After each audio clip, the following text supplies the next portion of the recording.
হয়েছে? দেখবো। শুনেন সাতা ভাই, কি সমস্যা?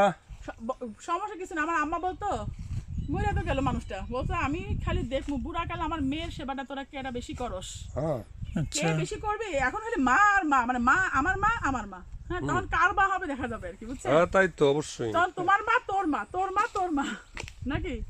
না করবে না, আমি করছি নাকি এরকম কোনদিন, তাই না? হ্যাঁ বুঝছো না, মাছ ধরার জন্য আসছে এটা মাছ খাওয়ার লাগে আরে ঘুরতে যায় পরে মাছ দেখলে সুই করে নেমে আসে এরকম কিছু না না শীত তো মাছ মাছ খায় নাকি? মাছ ধরি তোমাদের দুজনের সাথে আনুষ্কার আর সুযোগ নাই, আনুষ্কা পায় না সুযোগ, বেচারা। ওই যে ঘুরতে ঘুরতে নামতেছে হ্যাঁ পিঁপড়া টিপে ভয় আছে কিন্তু, ওই যে আমরা ঢুকছে রে, সাবধান।